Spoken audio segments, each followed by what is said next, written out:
Hoje, a gente vai mergulhar na mente de um dos pensadores mais influentes de toda a história, sem exagero, Platão. Sabe, ele deixou pra gente umas perguntas que, olha, ecoam há mais de 2000 anos. E elas não desafiam só o que a gente sabe, não. Elas desafiam a própria natureza do que a gente chama de real. Olha só essa citação, que poderosa. É ela que vai definir nosso ponto de partida. Para Platão, ser filósofo é isso aí, é ser capaz de ver o todo, de entender o quadro geral, sabe? Não só as pecinhas soltas do quebra-cabeça. E é justamente essa busca pelo todo que vai nos levar direto para o coração do pensamento dele. E aqui está ele, o próprio Platão. Nascido lá em Atenas, foi aluno de ninguém menos que Sócrates e mais tarde fundou a famosa academia. A proposta dele, gente, era radical para a época. E é exatamente isso que a gente vai explorar. A ideia de que esse mundo que a gente vê, que a gente toca, talvez seja só a sombra. Uma sombra de uma realidade muito, mas muito maior e mais verdadeira. Ok, e para nos guiar nessa jornada, a gente vai usar a ideia mais famosa dele, que muita gente já ouviu falar, a alegoria da caverna. Pensa nela como se fosse um mapa, sabe? Um mapa para a gente entender a diferença entre o que parece ser e o que realmente é, entre a ilusão e a verdade. E aí vem a pergunta que está no centro de tudo. E se esse mundo que a gente vê todo santo dia não for o mundo real? É um convite, na verdade, para a gente duvidar do que parece óbvio, para a gente parar e pensar: será que a nossa percepção do dia a dia não é, no fundo, bem limitada? Então vamos lá. A alegoria começa mais ou menos assim. Imagina uma caverna. Essa caverna é o nosso mundo, o mundo que a gente percebe com os sentidos. E os prisioneiros acorrentados? Bem, somos nós. E as correntes, elas simbolizam os nossos preconceitos, aquela confiança cega que a gente tem no que os nossos olhos veem e nossos ouvidos escutam. Agora aqui está o ponto crucial da história. Os prisioneiros, eles não fazem a menor ideia de que estão vendo só sombras. Para eles, aquele desfile de imagens na parede é a realidade. É a única coisa que eles conheceram a vida inteira. Então eles dão nome para as sombras, discutem sobre elas, acreditando piamente que estão falando do mundo real. Mas e se um desses prisioneiros conseguisse escapar? Imagina, essa fuga da caverna, esse movimento de sair das sombras e ir em direção à luz, é o que Platão vai chamar de segunda navegação. É uma jornada puramente intelectual, que vai muito além das aparências. E a ferramenta para fazer essa jornada qual é? É a metafísica. Eu sei, a palavra pode assustar um pouco, parecer complicada, mas a ideia por trás é bem simples, na verdade. É ir além do físico. Metafísica. É basicamente investigar o que é real de verdade, o que está por trás das cortinas desse nosso mundo que a gente sente. Para explicar isso, Platão usa uma metáfora náutica que é, olha, genial. Pensa assim, a primeira navegação é como velejar com o vento a favor. Facinho, né? Você só confia nos sentidos e vai. O problema é que isso não te leva muito longe. Agora, a segunda navegação, essa é quando o vento para de vez. E aí você precisa pegar os remos. É o trabalho duro da pura razão, do intelecto. É isso que nos leva à verdade quando os sentidos já não dão mais conta do recado.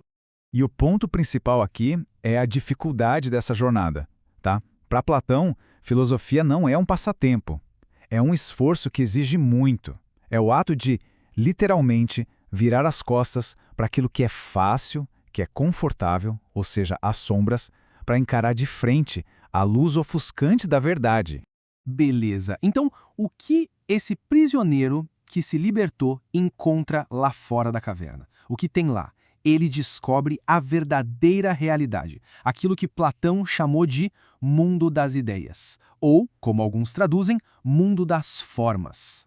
É aqui que o tal do dualismo platônico fica super claro. Pensa em dois mundos. De um lado tem um mundo sensível, o da caverna, um lugar imperfeito que muda o tempo todo, cheio de cópias.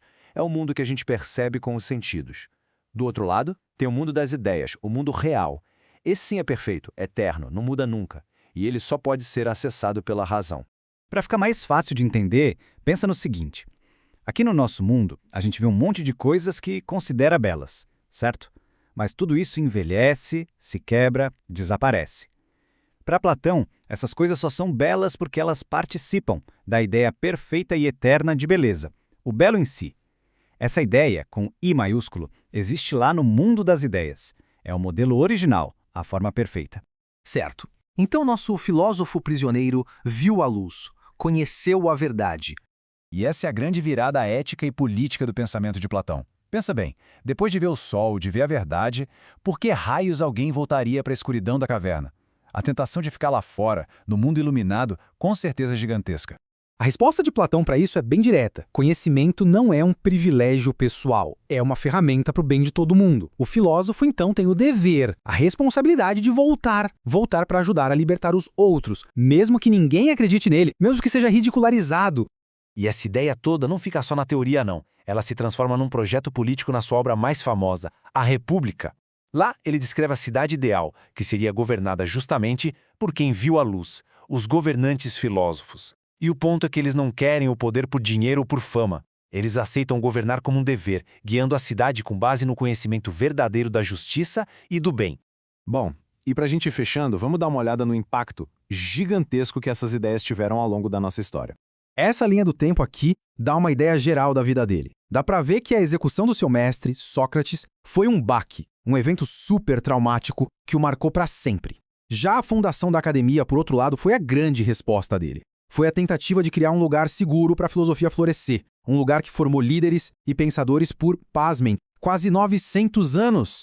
Olha, é quase impossível exagerar a influência de Platão. Tem uma frase famosa que diz que toda a filosofia ocidental nada mais é do que uma série de notas de rodapé a Platão. E não é para menos. As perguntas que ele fez lá atrás, sobre o que é real, sobre o conhecimento, sobre a justiça, elas continuam ecoando com força total até hoje. E no fim das contas, a alegoria da caverna deixa de ser só uma historinha antiga, da Grécia, ela se torna um convite. Um convite atemporal para a gente examinar as nossas próprias vidas, as nossas crenças e para a gente se perguntar quais são as sombras que hoje nós estamos tomando como realidade. Fica então essa provocação final. A filosofia de Platão deixa para a gente uma tarefa, a de tentar identificar as paredes da nossa própria caverna, aquilo que nos limita, e quem sabe encontrar a coragem para dar aquele primeiro e difícil passo em direção à luz.